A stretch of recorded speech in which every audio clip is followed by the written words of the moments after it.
strange, acrid scent of melted plastic mixed with something chemical. She stood in her bathroom, her hand frozen on the edge of the trash can, staring at what looked like a warped, blackened piece of plastic buried beneath crumpled tissues and cotton pads. Her heart started beating faster, though she didn't know why yet. Something felt wrong. That instinct that lives in your gut, the one that whispers danger before your brain catches up. She pulled the tissue away carefully, like she was uncovering evidence at a crime scene. And there it was. A credit card. Or what used to be a credit card. The magnetic strip was melted, the numbers mostly gone, but she could make out enough. Her name. Naomi Patterson. The card was hers. But she hadn't burned it. She hadn't even known it was missing. Her hands started shaking as she dropped the tissues and grabbed her phone. Her fingers fumbled with the banking app, typing in her password wrong twice before getting it right. The screen loaded slowly, each second feeling like an hour. When the account information finally appeared, the number at the top made her knees buckle. Balance: $147,234.89. That wasn't right. That wasn't right at all. This was her inheritance account. The one her grandmother had left her 3 years ago. The one she'd been saving, not touching, keeping safe for the future. The one that should have had $242,000 in it. Nearly $95,000 was gone. Naomi sat down hard on the bathroom floor, her back against the cold tile wall. The phone almost slipped from her sweating palms. She clicked on the transaction history and her stomach turned. Purchase after purchase. Tiffany & Company. Neiman Marcus. The Ritz-Carlton. Gucci. Cartier. Louis Vuitton. The Peninsula Hotel. Over and over. Thousands of dollars at a time. The dates went back 6 months. 6 months of someone spending her money. 6 months of someone using her card. 6 months of theft happening right under her nose. She scrolled faster, her breath coming quick and sharp. There were dozens of transactions. Restaurants she'd never been to. Stores she never shopped at. Hotels in the city over and over again. The same hotels. The same days of the week. Tuesdays and Thursdays. Like clockwork. Someone had a pattern. Someone had a routine.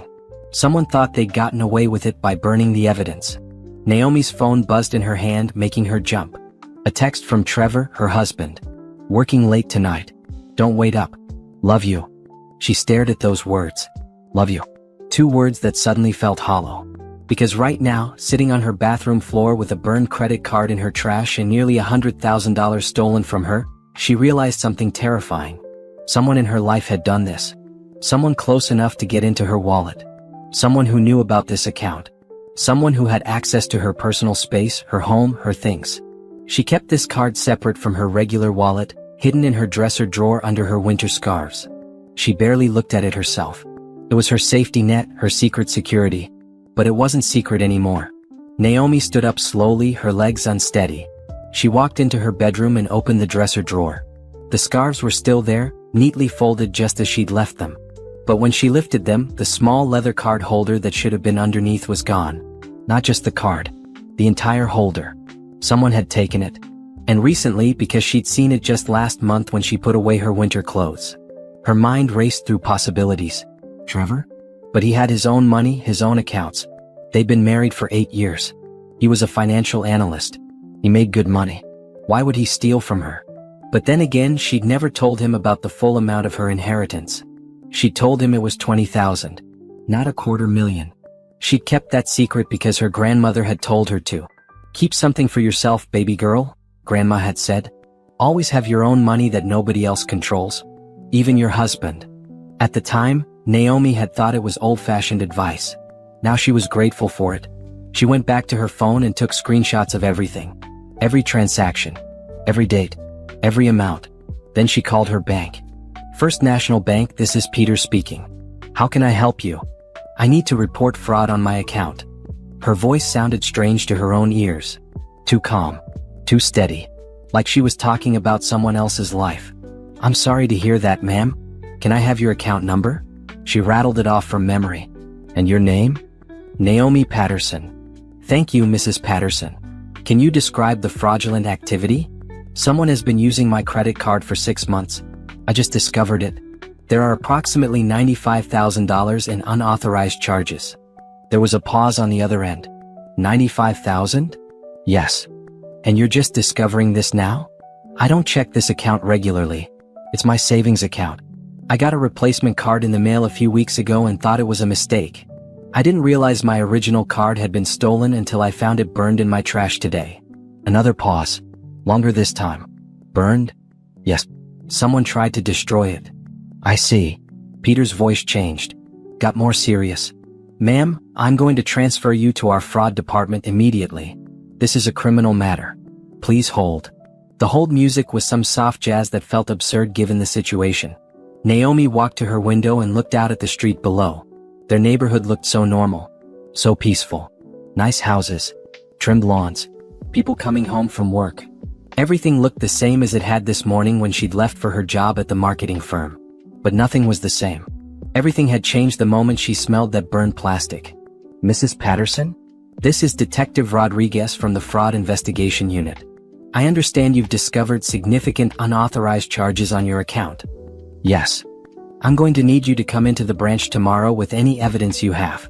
Bring the burned card, your identification, and any documentation you have about the account. We'll also need you to file a police report. Do not alert anyone that you've discovered this. If the perpetrator is someone you know, we don't want them destroying more evidence. Someone I know? The words came out as a whisper.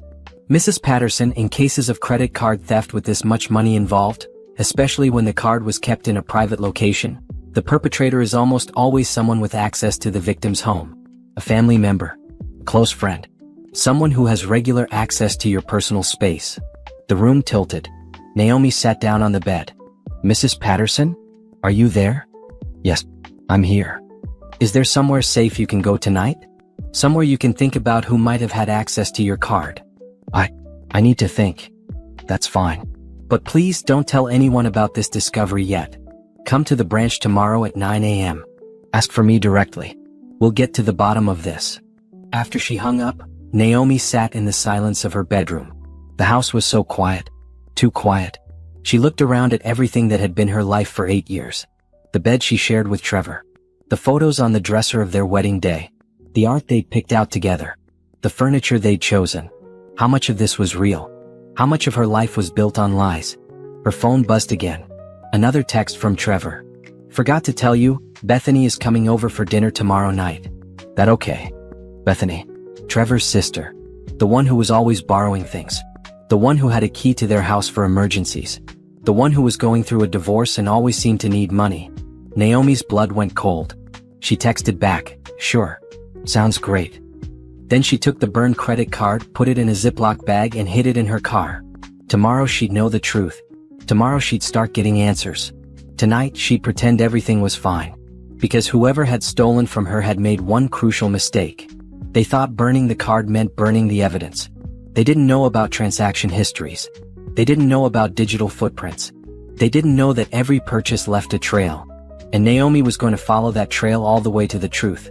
No matter where it led. The bank branch looked like every other bank. Plain. Professional. Boring. But Naomi felt like she was walking into a courtroom as she pushed through the glass doors at exactly 9 a.m. She'd barely slept.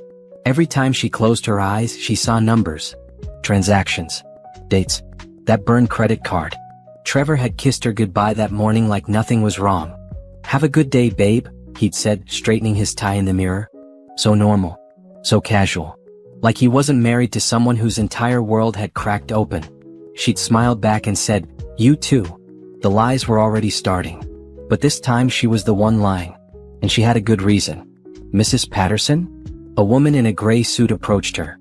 Late 40s, sharp eyes, the kind of person who didn't miss details. I'm Detective Rodriguez. We spoke on the phone. They shook hands and Detective Rodriguez led her to a private office in the back. Once the door was closed, the detective's professional mask softened slightly. I've already pulled your account records. I want to show you something before we go any further. She turned her computer screen toward Naomi. These are all the transactions from the past 6 months. I've organized them by location and frequency. The screen showed a spreadsheet. Color-coded. Organized. Damning. The majority of high-value purchases were made at luxury retailers in the downtown area. But what's interesting is the pattern of hotel charges. Look here. She pointed to a highlighted section. Every Tuesday and Thursday for the past 5 months. Same hotels. The Ritz-Carlton. The Peninsula. The Four Seasons. Always checking in around noon, checking out at 5 p.m.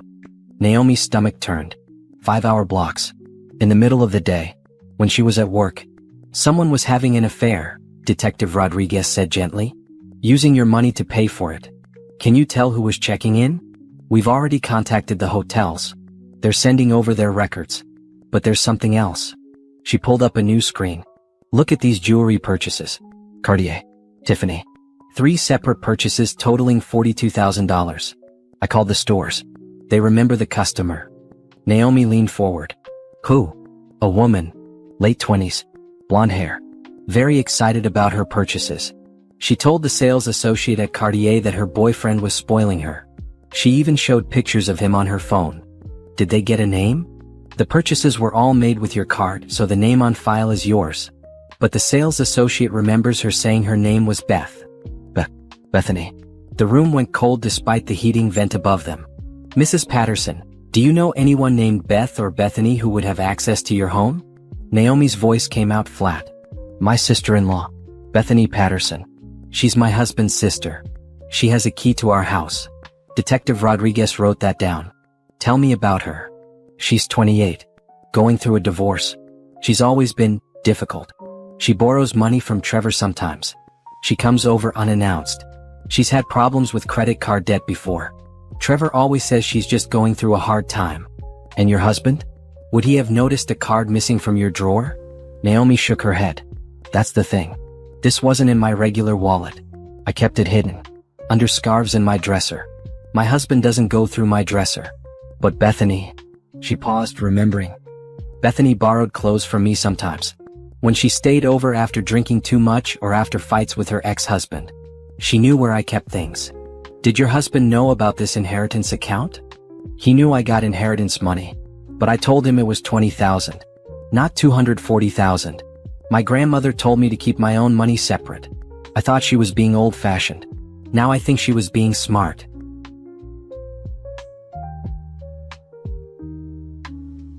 Detective Rodriguez nodded. She was protecting you. And that protection is about to pay off. Because here's what we're going to do. I need you to file an official police report. Then I'm going to contact the stores where the large purchases were made and request security footage. Hotels keep records for a year. Stores keep them for 6 months. We're going to identify everyone who used that card. What if it's really her? What if it's Bethany? Then she's committed credit card fraud, identity theft, and grand larceny.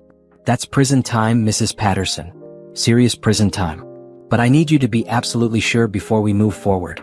Because once we start this investigation officially, there's no going back. Naomi thought about Bethany sitting at her dinner table tonight. Eating her food. Drinking her wine. Pretending to be family while she'd stolen nearly $100,000. I'm sure. Do it. Good. Now, I need you to do something that's going to be hard. I need you to act normal. Don't confront her. Don't hint that you know anything. We need to gather evidence first. If she realizes you know, she might run or destroy more evidence. She's coming to dinner tonight. Perfect. Let her come. Watch her. Listen to her. See if she's wearing any new jewelry. Take note of everything. But don't tip your hand. After the bank, Naomi drove to a different part of town. She'd found a private investigator online last night. His name was Bernard, and his website said he specialized in infidelity and fraud cases. His office was above a dry cleaner, small and cluttered with file boxes and old coffee cups. Bernard himself was in his 60s, with gray hair and tired eyes. But when Naomi told him her story, those eyes got sharp. You think your sister-in-law is having an affair with your husband? I don't know yet. But she stole my credit card and spent almost $100,000 on hotels and jewelry. Someone was with her. Someone she wanted to impress. Could be a boyfriend. Could be your husband. Could be someone else entirely. Bernard pulled out a notepad. Here's what I can do. I can follow both of them. See where they go. Who they meet. I can get photos, videos, time-stamped evidence. But I need to know, are you sure you want to see what I find? Yes. Even if it's bad? Especially if it's bad. He quoted her a price. It wasn't cheap. But Naomi had money. Money that was actually hers that no one had stolen. She paid him half up front. Start today. My husband works downtown at Morrison Financial. My sister-in-law lives at the Oakwood Apartments on 5th Street. Here are their photos. She showed him pictures on her phone. I need to know if they're together. I need to know if they're still using my money somehow. I need to know everything. Bernard studied the photos. This your husband? Yes. Trevor Patterson. And this is the sister? Bethany Patterson. Well, she's going back to her maiden name. Monroe. Bethany Monroe. I'll start surveillance today. Give me a week. I'll have answers for you. Naomi went to work after that, though she couldn't focus on anything. Her boss, Sharon, noticed. You okay? You look exhausted. Didn't sleep well. Everything all right at home? I'm not sure yet. Sharon gave her a concerned look but didn't push. They'd worked together for 5 years. Sharon knew when to back off. The day dragged on forever. Every email felt pointless. Every meeting felt like a waste of time. All Naomi could think about was tonight. Bethany coming over for dinner. Sitting in her home. Smiling at her while she'd robbed her blind. At 5:30 she left work and stopped at the grocery store. If she was hosting dinner, she needed to make it look real. She bought ingredients for Bethany's favorite meal, chicken parmesan with garlic bread. The irony wasn't lost on her. Trevor got home before Bethany. He kissed Naomi on the cheek and grabbed a beer from the fridge. How was your day?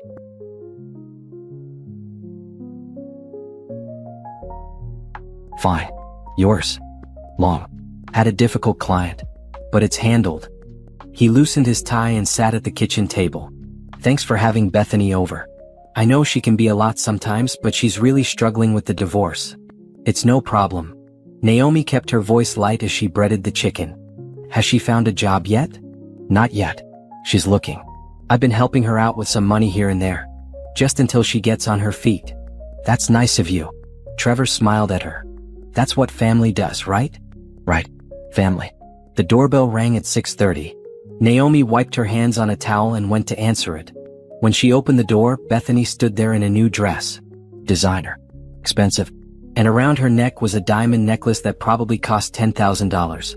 Hey. Bethany hugged her. Something smells amazing. Naomi hugged her back, feeling like she was embracing a snake. Come in. Dinner's almost ready. Bethany walked in like she owned the place. She always had.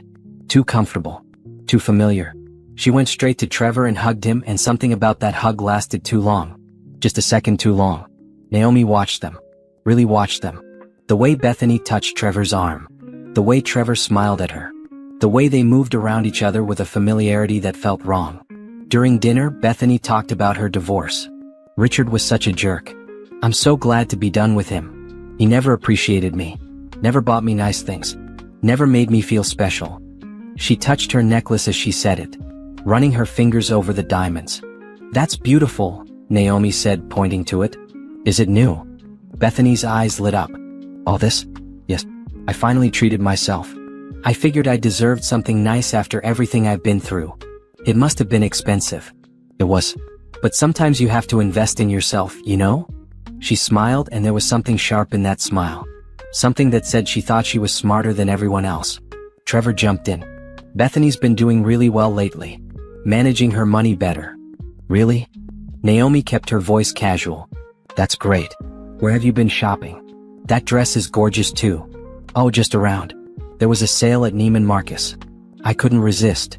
Neiman Marcus, where $8,000 of Naomi's money had been spent just last week. They finished dinner and Bethany left around 9. After she was gone, Trevor helped clean up.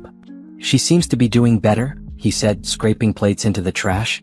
Yeah, she does. Naomi loaded the dishwasher, her mind racing. Where do you think she got the money for that necklace?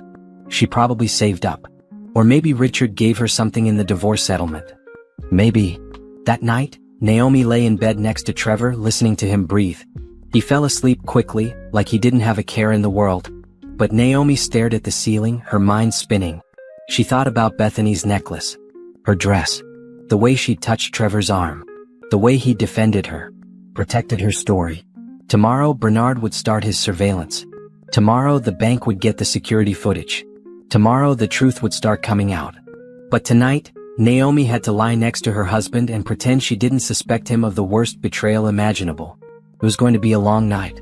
Bernard called at 2 p.m. the next day. We need to meet. Now. Naomi was in a meeting, but she stood up immediately. Excuse me. Emergency.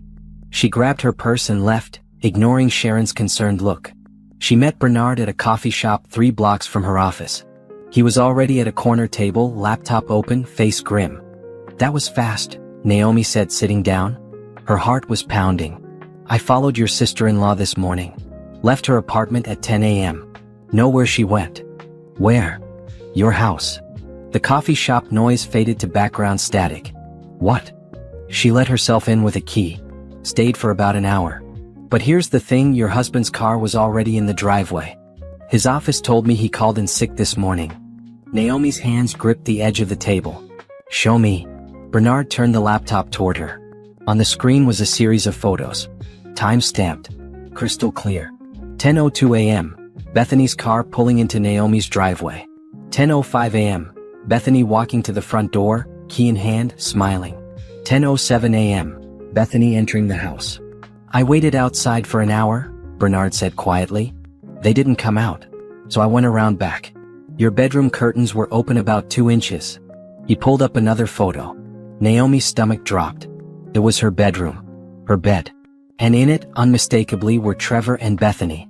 "I'm sorry," Bernard said. "I got video too. Time-stamped, date-stamped, everything. You'll need it for court. But I wanted you to see the stills first." Naomi couldn't speak. Couldn't breathe. She stared at the photo. Her husband. His sister. In her bed. In her house. While she was at work, trusting them both. "There's more," Bernard said. "I pulled some records last night. Your husband and Bethany have been texting constantly.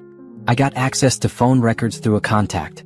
Over 300 texts in the past month alone. They've been careful about deleting messages from their phones, but the records don't lie." He pulled up a spreadsheet.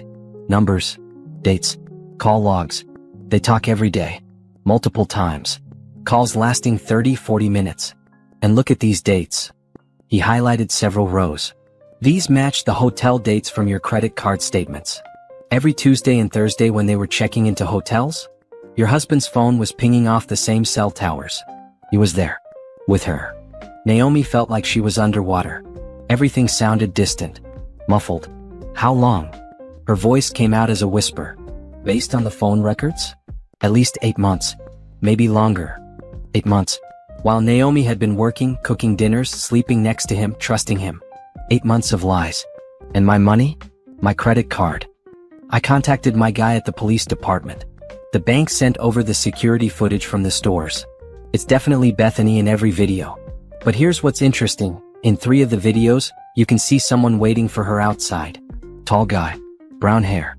I compared the footage to your husband's photo." He pulled up a grainy security camera image. Zoomed in. Enhanced. It was Trevor. Standing outside Tiffany's. Waiting while Bethany shopped with Naomi's stolen card. "He knew," Naomi said. "He knew she was using my card. More than that. I think he told her about it. Think about it, how else would she have known about that specific card? You said you never told anyone except him that you had inheritance money. And you kept the card hidden." Naomi's mind raced back through conversations. Had she ever mentioned it? Had she ever shown Trevor where she kept it? Yes. Once. 2 years ago.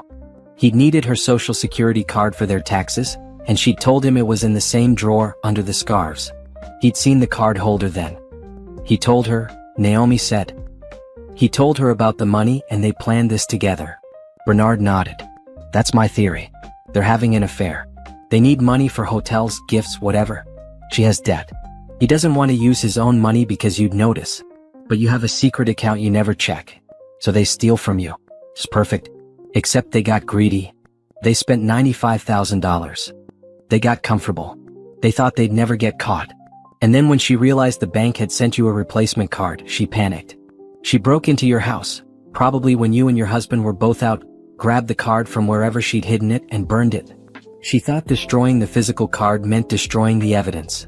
She didn't know about transaction records. Criminals rarely do. They think in physical terms. Destroy the card, destroy the proof. But everything lives in the cloud now. Every swipe. Every purchase. Every timestamp. Naomi stood up. She needed air. She walked outside, Bernard following with his laptop. What do you want to do? He asked. I need more evidence. I need everything. Photos, videos, phone records, financial records. I need enough that they can't lie their way out of this. You've got it? But Naomi, and I'm sorry to be blunt here, you need to be prepared. This is going to get ugly. Your husband isn't just cheating on you. He's committing financial fraud. Conspiracy to commit theft. He helped his sister steal from you. That's criminal. Good. I want it to be criminal. I want them both to pay. Bernard looked at her with something like respect. Most people in your position want to save their marriage. They want to forgive. They want to believe it was a mistake. This wasn't a mistake. This was calculated. This was 8 months of lying to my face while they stole from me and slept together. There's no coming back from this. Alright then. Give me 3 more days. I'll have everything you need. Photos, videos, timeline, financial proof, phone records. Everything. Naomi went back to work, but she moved through the rest of the day like a robot. Smiled at the right times. Nodded during meetings. Typed emails that probably didn't make sense. At 5 her phone rang. Detective Rodriguez. Mrs. Patterson, I have the security footage from the retailers and hotels. It's definitely your sister-in-law making the purchases. But there's something else. In several of the hotel check-in videos, she's with a man. The hotels are sending over their records now, but from the footage it looks like your husband. It is my husband, Naomi said. I hired a private investigator. He's been following them. They're having an affair. They've been having an affair for 8 months. There was silence on the other end. Then, Mrs. Patterson, this changes things. If your husband knew about the credit card theft and participated in it, he's also criminally liable. I need to ask you directly, do you want to press charges against both of them? Yes. Are you sure? Your husband could face serious time. This isn't just divorce court. This is criminal court. I'm sure. Alright. Continue to act normal. Don't let them know you're aware of anything. We'll coordinate with your private investigator. When we have everything we need, we'll move forward with arrests. That evening, Trevor came home whistling. Actually whistling. He kissed Naomi on the cheek like always. How was your day? He asked. Fine. Yours?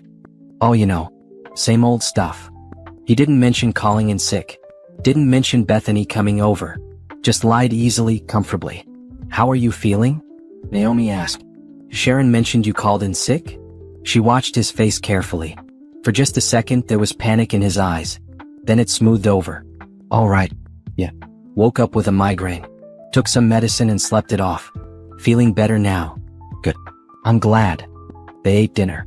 Talked about nothing. Trevor told her about a client problem that probably didn't exist. Naomi told him about her day, leaving out the parts about meeting with Bernard and Detective Rodriguez. They were both lying now. But only one of them was doing it for the right reasons. After Trevor went to bed, Naomi sat in her home office and started making lists. Assets, bank accounts, investments, everything they owned together. She needed to know what was hers, what was his, and what was joint. She also drafted an email to her boss, asking for 3 weeks off starting next month. She'd need time to deal with everything that was coming. Because something was coming. Something big. Something that would tear her life apart. But for the first time since finding that burned credit card, Naomi didn't feel afraid. She felt angry. She felt determined. She felt ready for war. Naomi started keeping a journal. Not a regular journal, an evidence journal. Every day she documented everything. Times Trevor said he was working late versus where Bernard's surveillance showed him actually being. Times Bethany texted him. Times their stories didn't match up. She'd become a detective in her own life. 3 days after Bernard first showed her those photos, he called again. I have everything. When can you meet? They met at his office. This time, Bernard had organized everything into a massive file folder and a USB drive. This is 8 months of their affair in documentation, he said, spreading papers across his desk. Phone records showing 300 plus texts and calls. Credit card statements showing your money being spent on hotels. Security footage from 6 different retailers showing Bethany making purchases. Security footage from 3 hotels showing your husband checking in with her. He pulled up videos on his laptop. Naomi watched in silence as Trevor and Bethany walked into the Peninsula Hotel, his arm around her waist. Watched them laugh together in the lobby. Watched them get into an elevator. Another video. Another hotel. Same thing. I also got footage from this week, Bernard continued. They met Tuesday at your house. Thursday at a different hotel. Yesterday they had lunch together at that French place downtown Laveno. Split a bottle of wine. Held hands across the table. He showed her more photos. Trevor and Bethany at lunch looking at each other like lovers. Because that's what they were. There's no doubt now, Bernard said. This is an active affair. And they're still spending money? I checked with my contact at the bank. There's been $3,000 more charged to your account this week. Naomi felt cold. Oh, I thought they burned the card. They probably wrote down the card number before burning it. They're using it for online purchases now. Look. He showed her new transactions. Amazon. Hotels.com. Restaurant delivery services. They're getting sloppy. They think they're safe.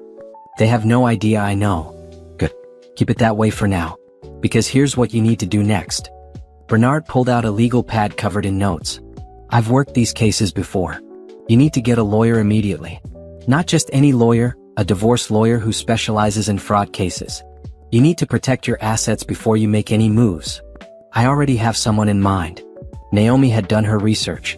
The best divorce lawyer in the city was a woman named Patricia Chin who had a reputation for being ruthless. Her tagline was, protecting what's yours. Perfect. Good. You also need to move money. Anything that's solely in your name, transfer it to a new account at a different bank. Do it today. Don't tell your husband. What about our joint accounts? Leave them alone for now. If you start pulling money out of joint accounts before filing for divorce, it looks bad. But your personal accounts? Fair game. Protect yourself. Naomi spent the afternoon at a different bank, opening new accounts and transferring everything that was solely hers. Her inheritance account, what was left of it. Her personal checking account. Her small savings account. She moved it all to accounts Trevor didn't know existed. Then she went to see Patricia Chin. Chin's office was in a glass tower downtown, all chrome and marble and power. The receptionist led Naomi to a corner office with floor-to-ceiling windows overlooking the city. Patricia Chin was 50-ish, sharp-eyed, wearing a suit that probably cost more than Naomi's car. She shook Naomi's hand with a grip that meant business. Tell me everything, Chin said, sitting behind her massive desk. Naomi did. She told her about the burned credit card, the theft, the affair, everything. She showed her Bernard's evidence folder, the photos, the videos, the phone records. Chin reviewed it all in silence, her face unreadable. When she finished, she looked up at Naomi. This is one of the most clear-cut cases of fraud and infidelity I've ever seen. Your husband and his sister have committed multiple crimes. Credit card fraud, identity theft, theft by deception, possibly conspiracy. They've also given you grounds for divorce in every state in the country. Can I take everything in the divorce? Not everything, but most of it. Marital property is usually split 50-50. But when one spouse has been stealing from the other, defrauding the other, that changes things. We can argue for a disproportionate settlement based on his criminal behavior. Plus, he'll have legal fees for his criminal defense. He'll have restitution to pay you. By the time we're done, you'll come out ahead. What about Bethany? She's going to prison. No question. The amount she stole puts her in felony territory. She'll face 3 to 5 years minimum, plus restitution. She'll have to pay back every penny. And Trevor? Harder to say. He didn't physically steal the card or make the purchases. But if we can prove he knew about it and helped plan it, he's also criminally liable. At minimum, he'll face conspiracy charges. Could be prison time. Could be probation. Depends on the prosecutor and what deal he tries to make. Naomi nodded slowly. What do I do now? First you retain me. Then we prepare. I'm going to draft divorce papers, but we're not filing yet. We want all our ducks in a row first. You're going to continue acting normal at home. Keep gathering evidence if possible. The private investigator, keep him on it. The more evidence we have, the better position we're in. How long? Another week. Maybe 2. We want the prosecutor to have enough to arrest them both. When that happens, you file for divorce the same day. We hit them from all sides at once. Legal, criminal, financial. They won't know what hit them. Naomi signed the retainer agreement. It was expensive, but she didn't care. This was worth every penny. One more thing, Chin said as Naomi stood to leave. You're handling this remarkably well. Most people would be falling apart. I'm falling apart inside, Naomi admitted. But I can't let them see it. If they see me break, they win. Good. Channel that anger. Use it. Make it productive. Because when this is over, you're going to need it to rebuild. Over the next week, Naomi became 2 people. There was the Naomi at home, who smiled at Trevor, kissed him goodbye in the morning, made dinner, watched TV beside him. That Naomi was a performance. An act. Playing the role of the unsuspecting wife. Then there was the real Naomi. The one who met with Detective Rodriguez to review evidence. The one who helped Patricia Chin build her divorce case. The one who looked through Bernard's surveillance photos and hardened herself against the pain. She learned to compartmentalize.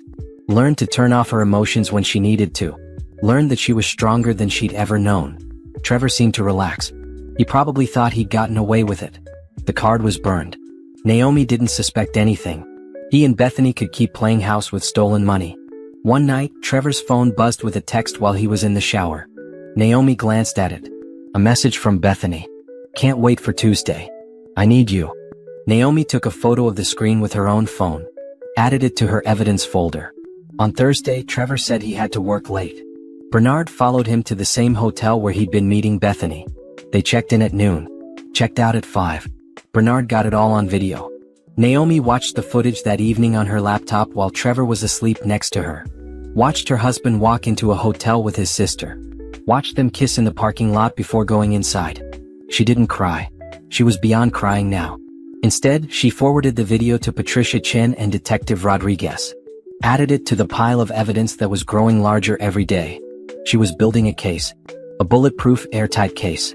When she finally made her move, there would be no escape. No excuses. No way out. Trevor and Bethany thought they were smart. Thought they'd covered their tracks. Thought burning a credit card meant erasing their crimes. They had no idea that every text, every transaction, every hotel visit was documented. Time-stamped. Recorded. Preserved. They had no idea that Naomi had stopped being a victim and become something else entirely. They had no idea what was coming. Detective Rodriguez called on a Monday morning. "We're ready to move forward with charges. Can you come to the station today?" Naomi took a personal day from work and met Rodriguez at the police station. The detective led her to a conference room where a man in a suit was waiting.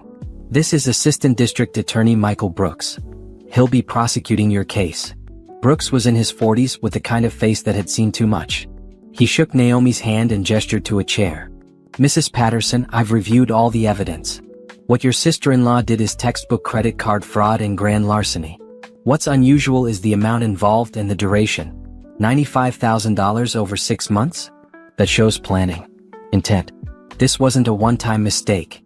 "What about my husband?" Naomi asked. Brooks flipped through a file. "That's more complicated.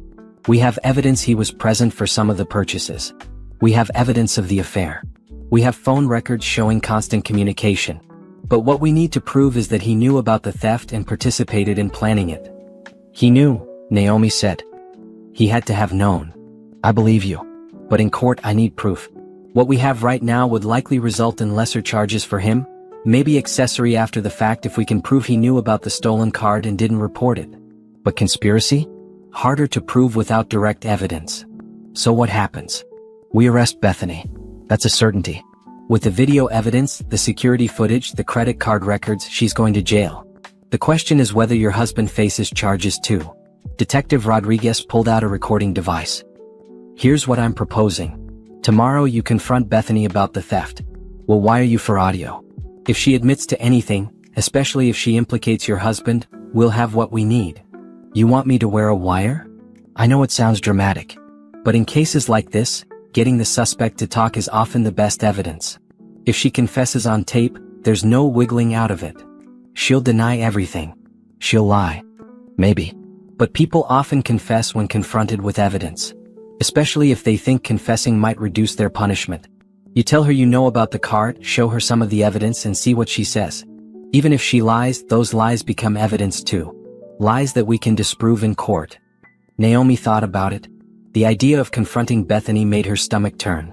But if it meant getting justice, she'd do it. What about Trevor? Does he know about this? No. And he can't know.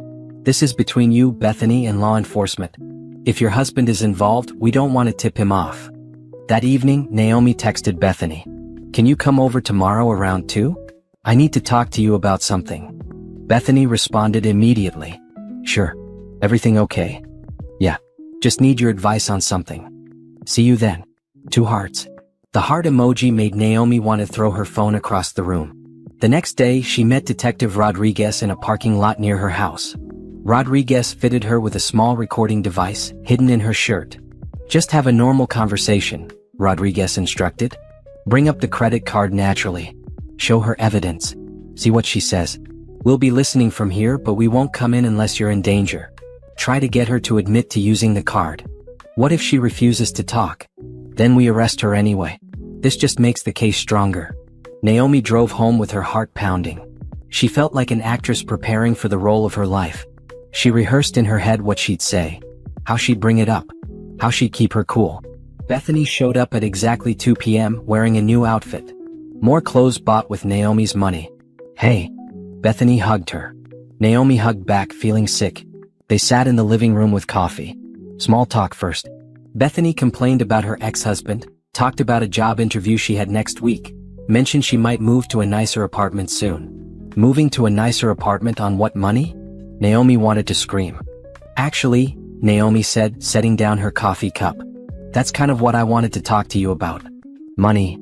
Bethany's smile flickered. Just for a second. Oh. I've been having some issues with my bank account. Charges I don't recognize. Naomi kept her voice casual. Confused. Not accusatory. Not yet. Really? That's scary. Identity theft. Maybe. The thing is, they're at stores and places I've never been. The bank is investigating. They said I might know the person who used my card. Bethany shifted in her seat. Why would they say that? Because the card was taken from my house. From my bedroom. It wasn't stolen from my wallet or anything. Someone went into my drawer and took it. The color drained from Bethany's face. She tried to hide it by taking a sip of coffee, but her hands shook slightly. That's weird. Do you think Trevor? I don't think it was Trevor. Naomi pulled out her phone and opened the photos. The ones Bernard had taken of Bethany at Tiffany's. At Neiman Marcus. She turned the phone toward Bethany. I think it was you. Silence. Heavy and suffocating. Bethany stared at the photos. Her mouth opened, closed, opened again. She looked like a fish out of water. That's not, how did you? The bank has security footage from every store. They have hotel records. They have everything, Bethany. Naomi kept her voice calm, even though inside she was screaming. You took my credit card. You spent $95,000. And then you burned the card trying to hide the evidence. Naomi, I can explain? Then explain. Bethany set down her coffee cup with shaking hands. I was desperate. The divorce left me with nothing. I had debt. I needed help. I was going to pay you back, I swear. By burning the card? I panicked. When I saw the bank sent you a replacement, I thought you'd figure it out. I thought if I destroyed the original card, there wouldn't be proof. There's always proof, Bethany. Digital records. Transaction histories. Everything lives in the cloud now. Naomi leaned forward. What I want to know is how you knew about that card. It was hidden in my drawer. I never told anyone except Trevor about that money. Bethany's eyes widened. She realized her mistake. He told you, didn't he? Naomi pressed. Trevor told you about my inheritance account. He told you where I kept the card. No. I found it one day when I was borrowing clothes. Liar. You couldn't have known what it was just by finding it. You knew it was connected to a large account. The only way you'd know that is if someone told you. Bethany stood up, her face flushed. Fine. Yes. Trevor told me you had money. He said you were keeping it secret from him and that wasn't fair. He's your husband. You should have told him. So you decided to steal it? We needed it. You don't understand what it's like to struggle. Naomi stood too. We needed it? You and Trevor? Bethany froze. She'd said too much. You and my husband stole from me together. Naomi's voice was ice. You've been having an affair with him, and you stole my money to pay for your hotels and your jewelry and your fancy clothes. It's not like that. Then what is it like, Bethany? Explain it to me. Explain how you sleep with my husband, steal my money, and then sit in my living room drinking my coffee like we're family. Bethany's face crumpled. You don't understand. Trevor and I, we're in love. We have been for a long time. Before he even married you. You trapped him. I trapped him? Naomi almost laughed. It came out harsh, broken. I trapped him by marrying him and trusting him and working to build a life with him? He was going to marry me. Bethany's voice rose, shrill and desperate. Before you came along, he was mine. But you seduced him with your perfect job and your money and your act of being so sweet and innocent.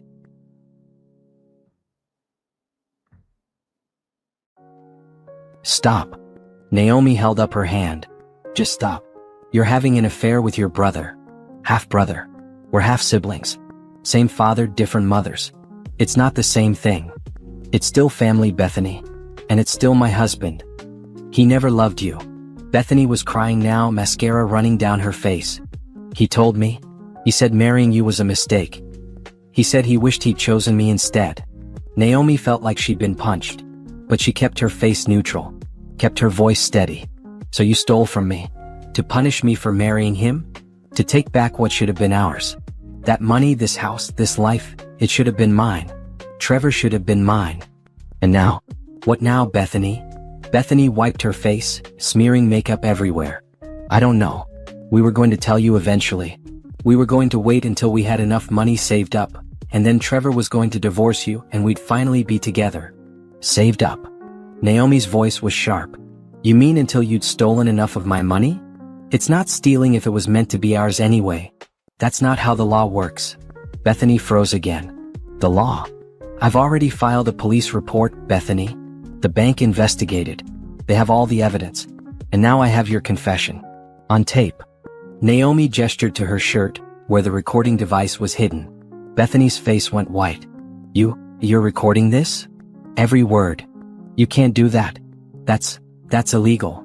Actually, in this state, only one party needs to consent to recording a conversation. I consent. And the police are listening right now. As if on cue, there was a knock at the door. Detective Rodriguez and 2 uniformed officers. Bethany backed away, shaking her head. No.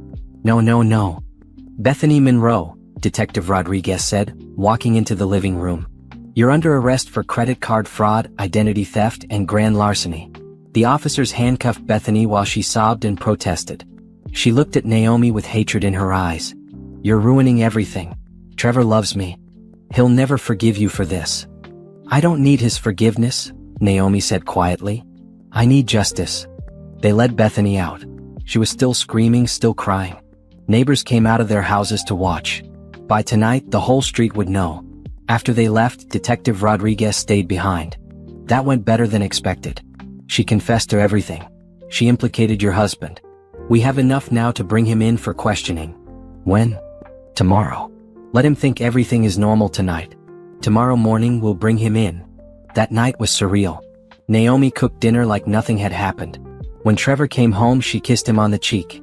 How was your day? She asked. Good. Yours? Interesting. They ate dinner. Watched TV. Trevor complained about a work issue. Naomi nodded and pretended to care. Around 9 p.m. Trevor's phone rang. He looked at it and frowned. It's Bethany. That's weird, she usually texts. He answered. Hey, what's up? Naomi watched his face change as he listened. Watched the color drain away. Watched his hands start to shake. What do you mean arrested? He listened more, then hung up. Looked at Naomi with panic in his eyes. That was Bethany's lawyer. She's been arrested. For credit card fraud. Oh my God, Naomi said, faking surprise. That's terrible. What happened? I don't know. I need to go help her. I need to post bail or something. At this hour? Can't it wait until morning? She's my sister, Naomi. I have to help her. Of course. Naomi kept her voice supportive. Understanding. Do what you need to do. Trevor grabbed his keys and left. Naomi sat in the quiet house and waited. Tomorrow everything would change. Tomorrow Trevor would learn that his sister hadn't called him from jail. Her lawyer had. And that conversation had been orchestrated by Detective Rodriguez to see how Trevor would react. He'd rushed to help her. Hadn't asked questions. Hadn't seemed surprised. Because he knew what she'd done. And now the police knew he knew. Naomi woke up at dawn and started moving. She'd prepared for this day for 2 weeks. Now it was time. First she packed a bag. Clothes, toiletries, important documents. Everything she'd need for a few weeks. She loaded it into her car while Trevor was still at the jail trying to figure out bail for Bethany. Then she called Patricia Chin. It's time. File everything. I'll have the papers filed within the hour. The process server will deliver them to your husband at his office this afternoon. What about the joint accounts? I'm filing an emergency motion to freeze them pending the divorce proceedings. By this afternoon, neither of you will be able to access joint funds without court approval. Your separate accounts are already protected. Next, Naomi called her bank. I need to freeze all joint accounts associated with my name effective immediately. May I ask why, Mrs. Patterson? I'm filing for divorce today. My husband has been committing fraud using my accounts. My lawyer will be sending over the paperwork. I'll process that right away. The accounts will be frozen within the hour. Then she drove to the apartment she'd secretly rented 2 weeks ago. 1 bedroom, furnished in a secure building across town. Nobody knew about it. Not Trevor. Not Bethany. Not even her co-workers. This was her safe place. Her new beginning. She unpacked her bag and sat down on the couch. Her phone rang. Patricia Chin. Papers are filed. Divorce petition, emergency restraining order, motion to freeze assets, and motion for exclusive use of the marital home. The court granted everything. Your husband is being served right now. Restraining order? Standard in cases involving fraud and potential domestic issues. He can't contact you, can't come within 500 feet of you, and can't access the house. As of right now, that house is yours. What if he tries to go home? Police will remove him. I already notified them. They're waiting. Naomi felt a strange mix of relief and fear. This was really happening. After 2 weeks of planning, it was all in motion. What happens now? Now we wait for his response. He has 20 days to file an answer to the divorce petition. But given the criminal charges his sister is facing, I expect his lawyer will want to negotiate quickly. What criminal charges is he facing? That's up to the DA. But based on Bethany's confession and the evidence, at minimum he's looking at conspiracy charges. Could be more if they can prove he actively participated in the theft. An hour later, Bernard called. Your husband just got served at his office. I was across the street. He came out looking like he'd been hit by a truck. He tried calling you. Then he got in his car and drove home. Fast. Police are there waiting for him. I know. I'm watching from down the street. He just pulled up. 2 officers are approaching him now. Naomi could picture it. Trevor getting out of his car, confused and angry.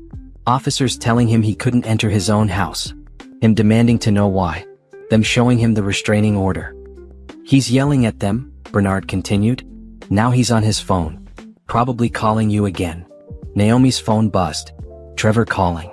She didn't answer. It buzzed again. Text message. What the hell is going on?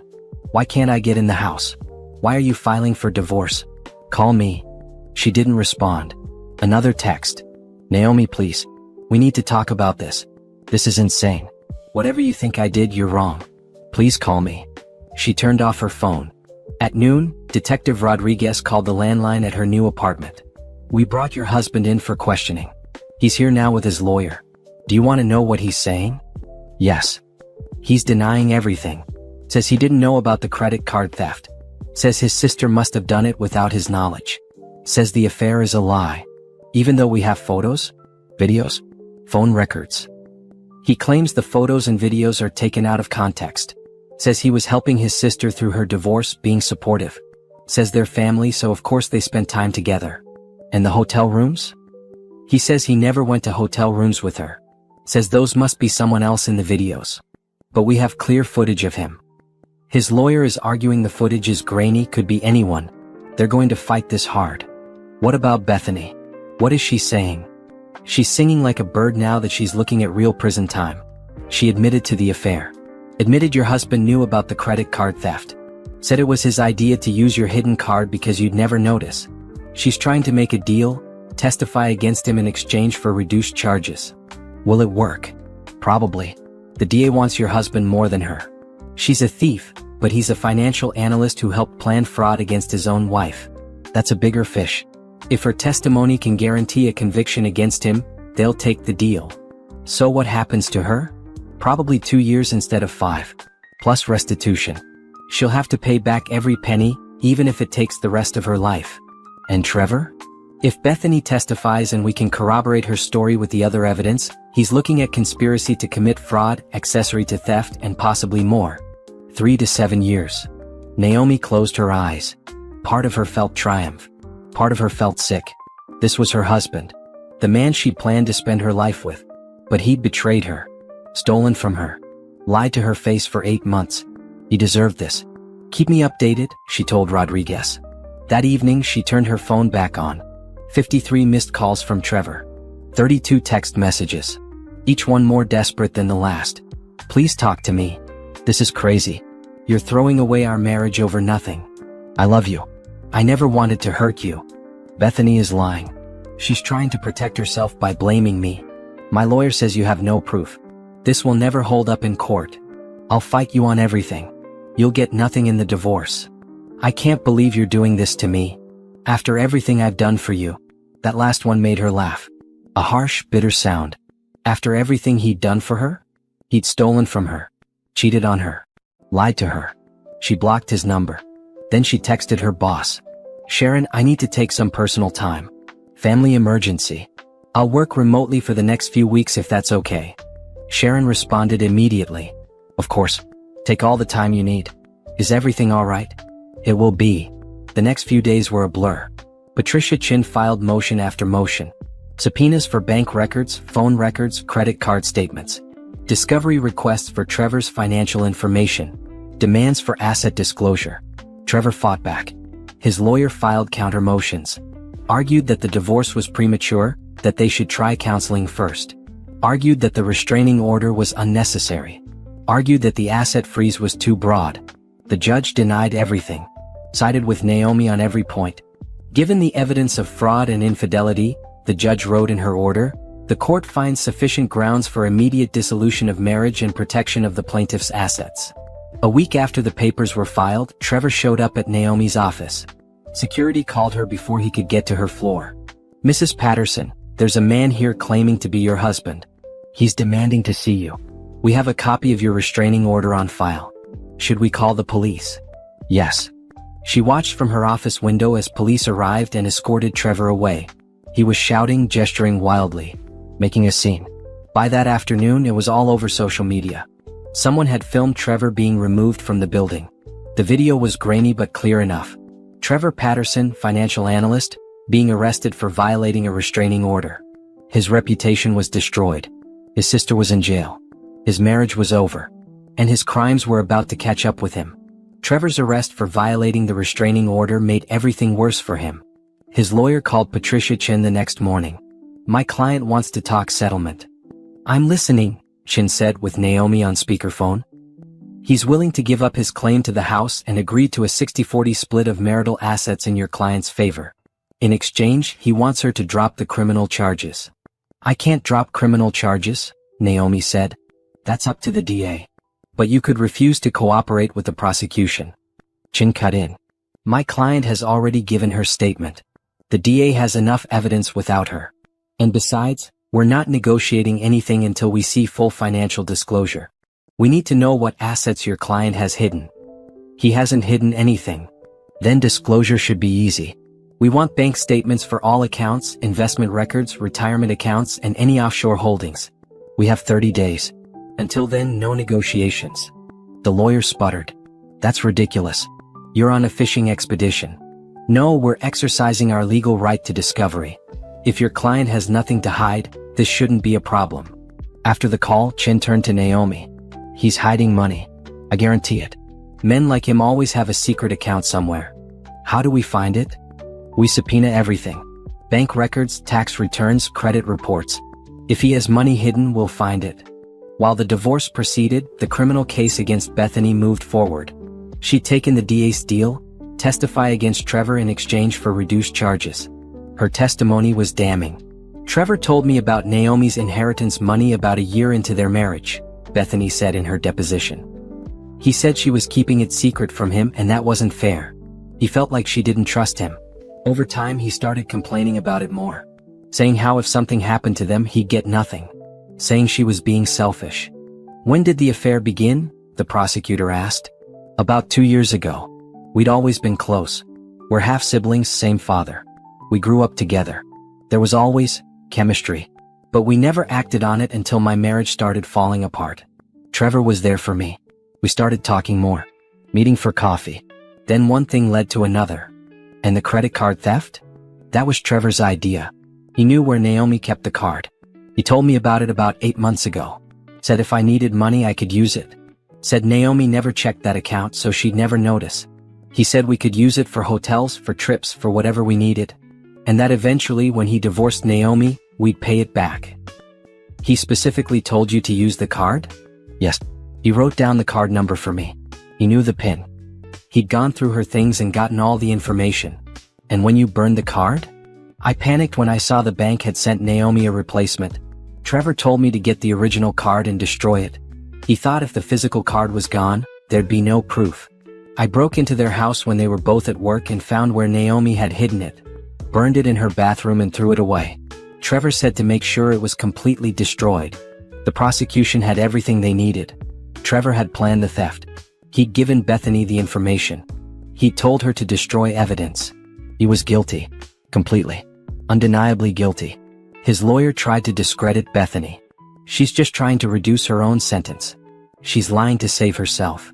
But then the prosecution presented the phone records. Texts between Trevor and Bethany. Did you get it? Yes. Burned it like you said. Good. No evidence now. We need to cool it on the spending. Don't want to trigger any alerts. But I need a new dress for the fundraiser. Fine. But nothing over $2,000. Keep it reasonable. Message after message showing Trevor's knowledge and participation. His lawyer requested a recess. 3 hours later they came back with a new offer. My client will plead guilty to conspiracy to commit fraud in exchange for probation instead of prison time. The DA shook his head. No deal. Your client planned this theft, provided the means, and helped cover it up. He's going to trial and he's going to lose. 2 weeks later, Trevor was formally charged with conspiracy to commit credit card fraud, conspiracy to commit theft, and obstruction of justice. His bail was set at $50,000. He posted it using his retirement account. Meanwhile, the divorce moved forward.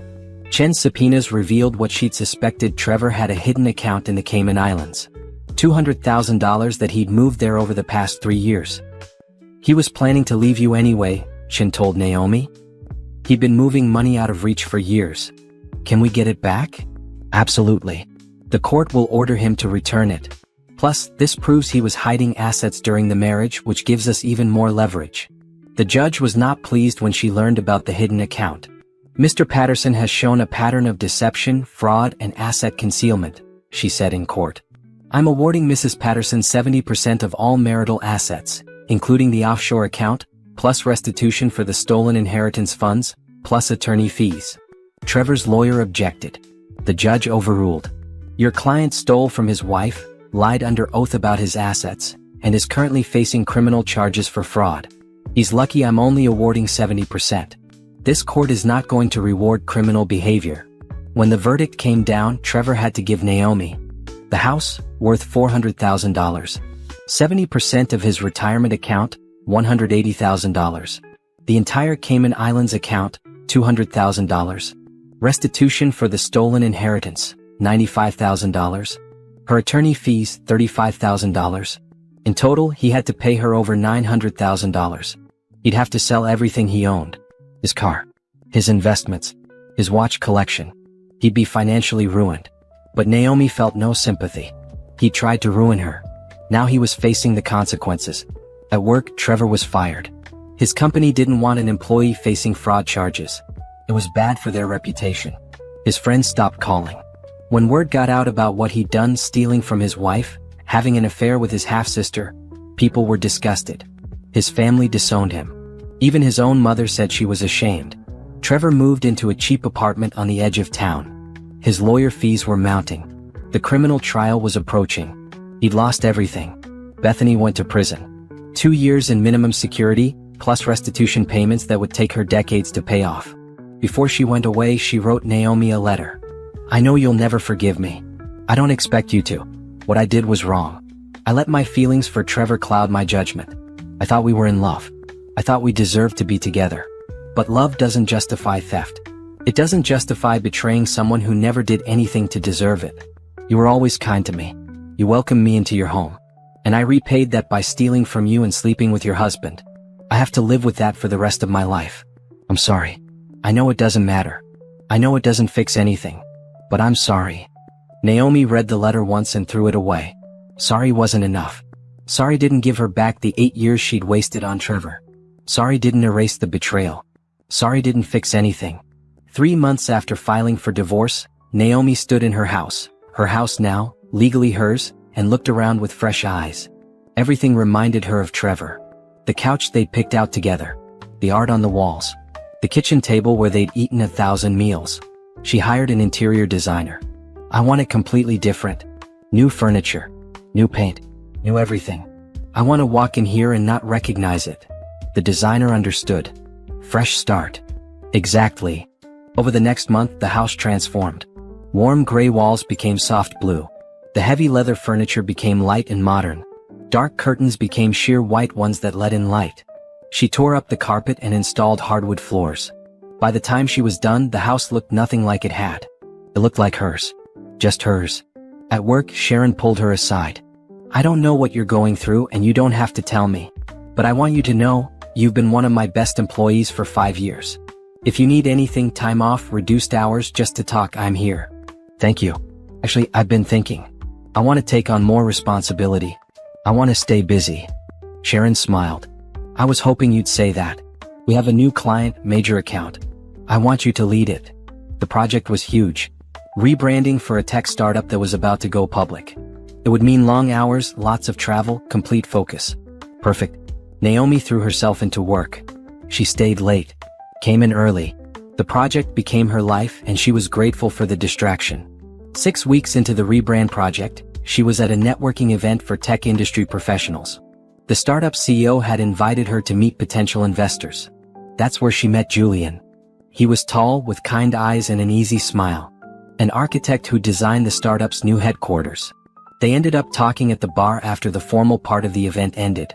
You did the rebrand? Julian asked. It's incredible. The logo, the color scheme, the whole aesthetic.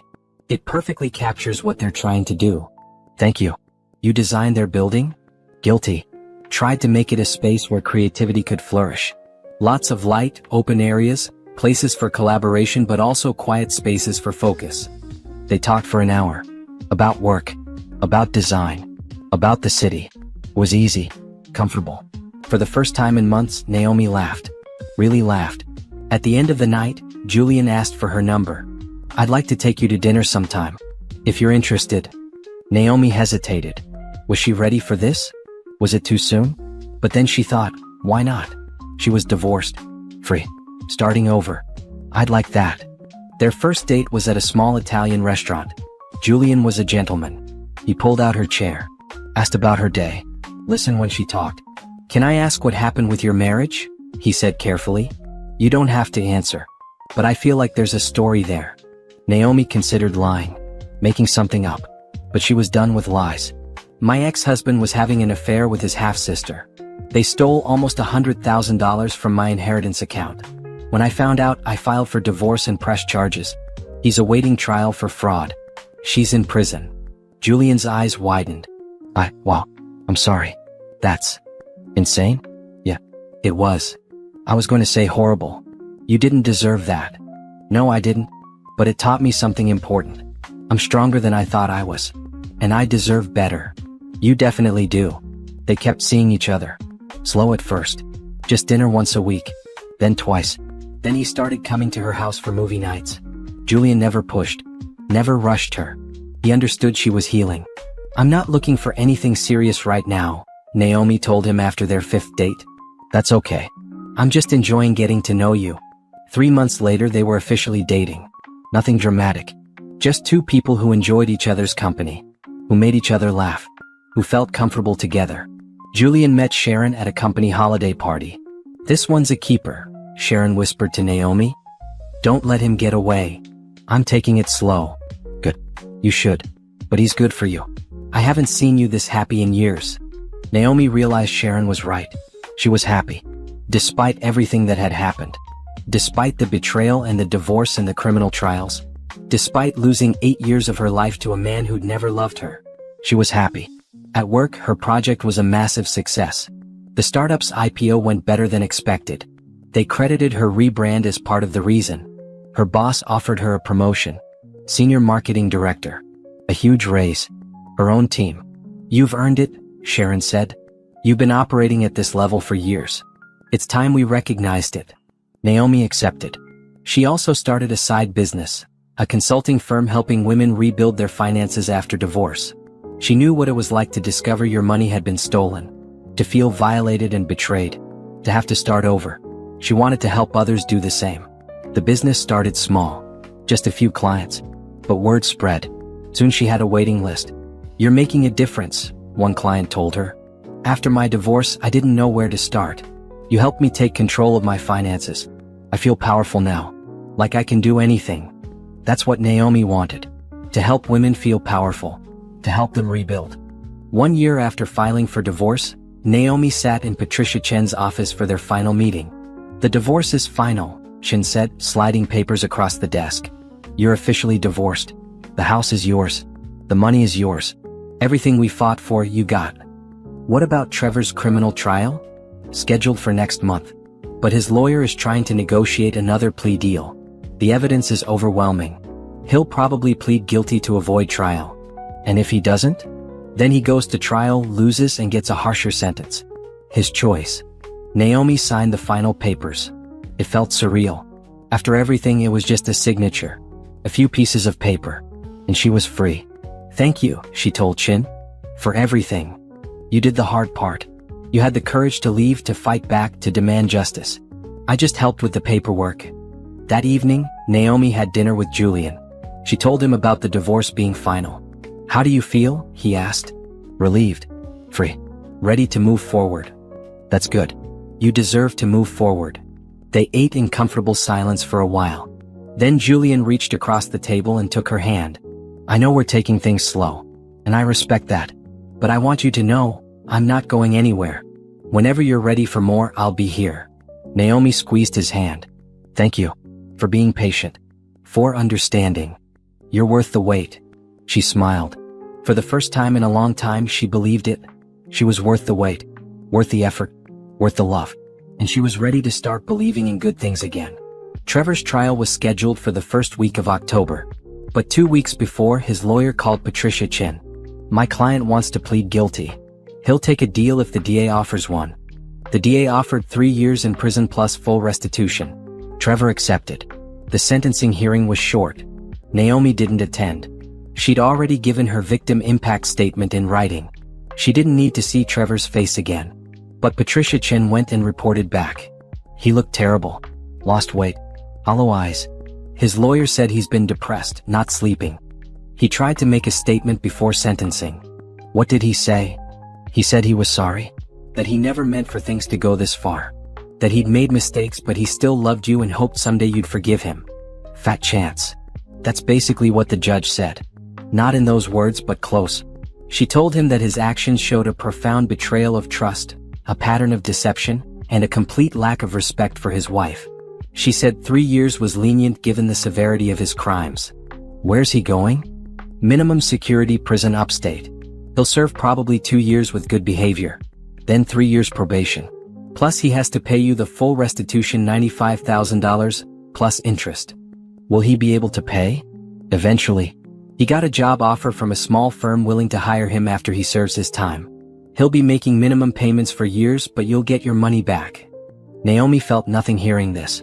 No satisfaction. No anger. Just nothing. Trevor was someone who used to be in her life. Now he wasn't. End of story. Bethany was released after serving 18 months. She'd been a model prisoner. Got time off for good behavior. She didn't try to contact Naomi. Probably too ashamed. Or maybe her lawyer had told her not to. Naomi heard through mutual acquaintances that Bethany was living in a different state, working as a waitress trying to rebuild her life. She was making restitution payments of $200 a month. At that rate, it would take her 40 years to pay back what she'd stolen. Good. 6 months after Trevor's sentencing, Naomi got a call from Detective Rodriguez. I wanted to check in. See how you're doing. I'm good. Really good, actually. I'm glad to hear it. You were incredibly brave through all of this.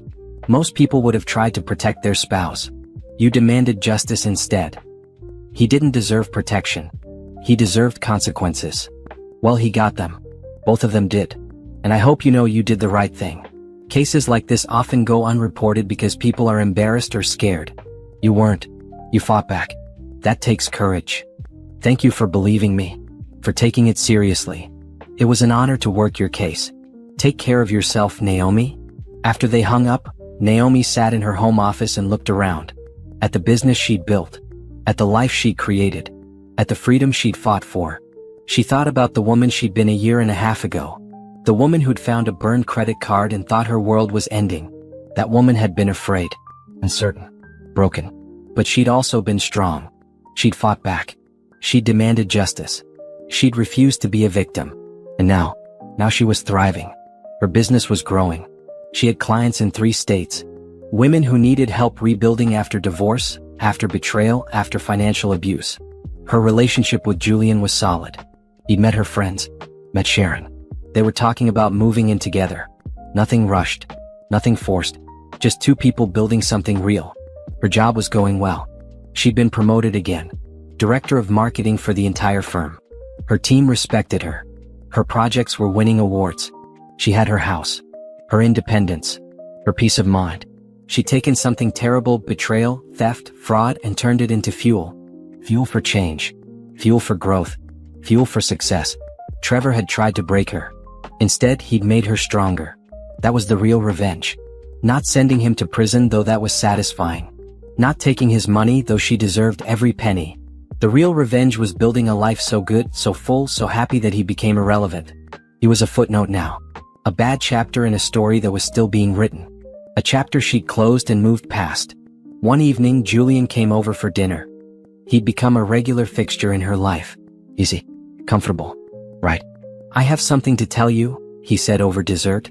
Naomi braced herself. Was this where he said he was moving? That he'd met someone else? That it was too complicated? "I'm falling in love with you," Julian said. "I know we said we'd take it slow. I know you've been through hell. But I can't help it. You're smart, strong, funny, beautiful. You've been through something most people couldn't survive and you came out better. I admire you. And I love you." Naomi felt tears in her eyes. Good tears. Happy tears. "I love you too," she said. And she meant it. "I didn't think I could feel this way again. After everything. But you make me feel safe. Happy. Like I can trust again." Julian smiled.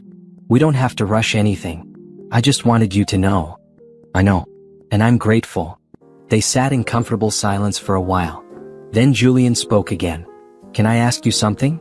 Do you have any regrets? About how you handled everything?" Naomi thought about it. "No. Not one. I could have ignored the burned card. Could have convinced myself it was nothing. Could have confronted Trevor privately and let him talk his way out of it. Could have forgiven them both and tried to move on. But you didn't. But I didn't. I demanded justice. I fought back. I refused to be a victim. And because of that, I got my life back. I got my money back. I got my self-respect back. And they got what they deserved. Yes, they did." Julian raised his wine glass. "To justice. And to new beginnings." Naomi clinked her glass against his. "To new beginnings."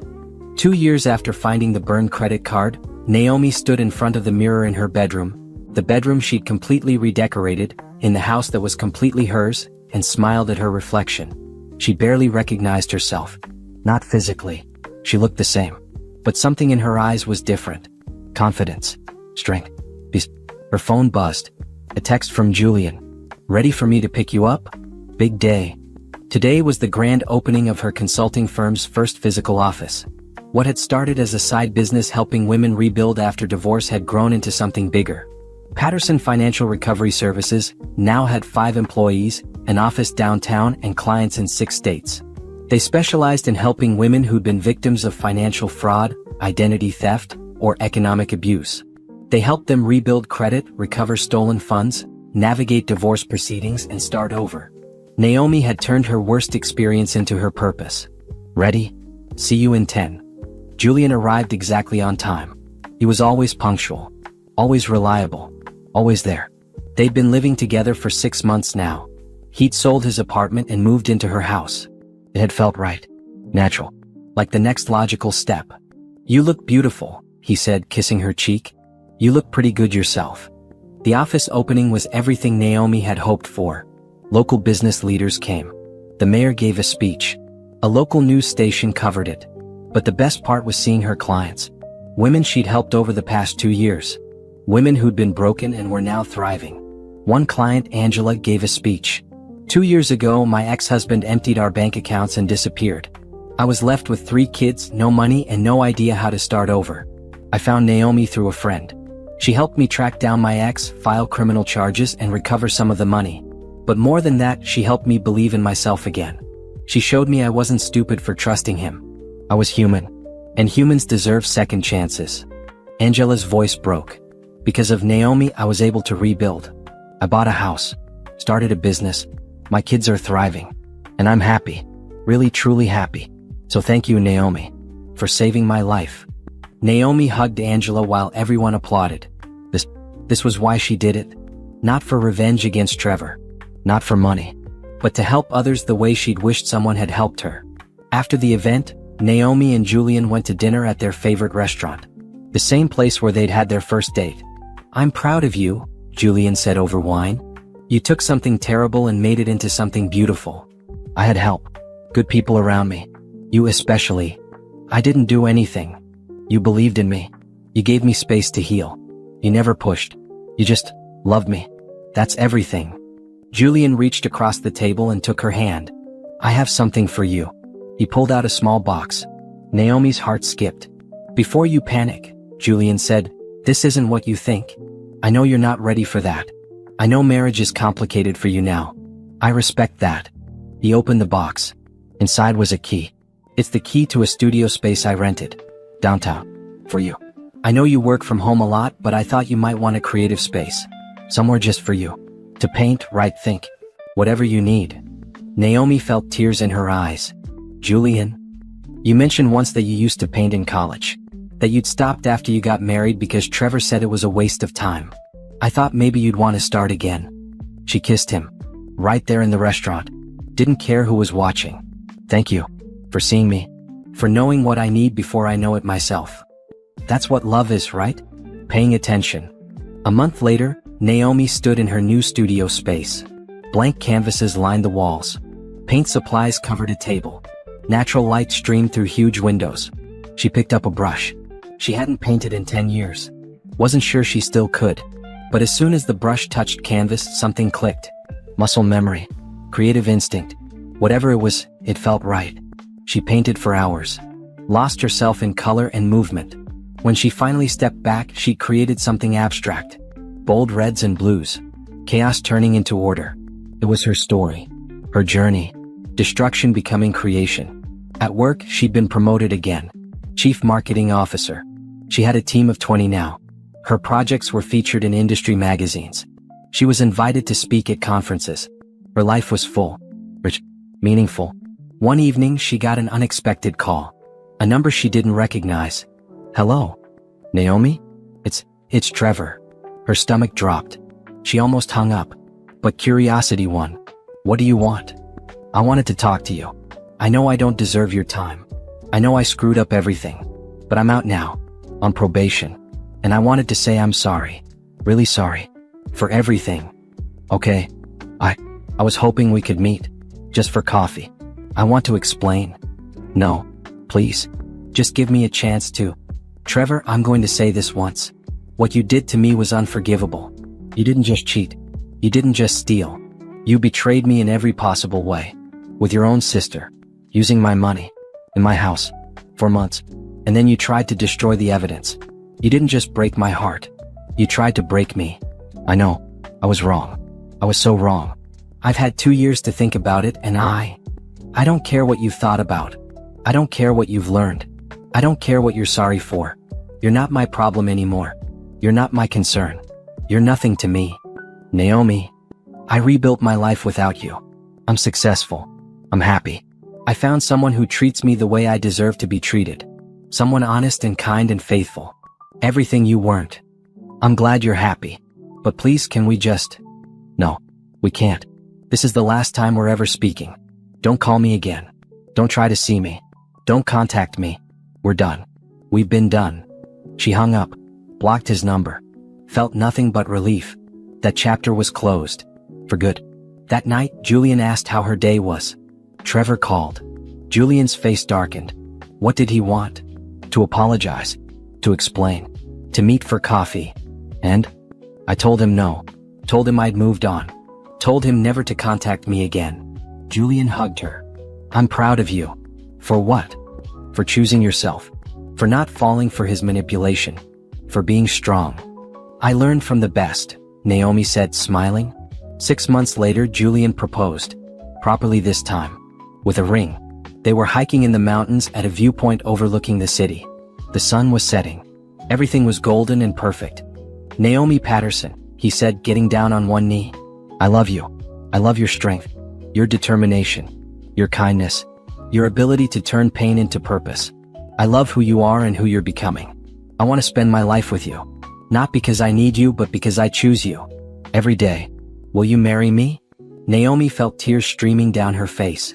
Happy tears. Grateful tears. "Yes. Yes, I'll marry you." They got married 6 months later. Small ceremony. Just close friends and family. No drama. No stress. Just love. Sharon was there.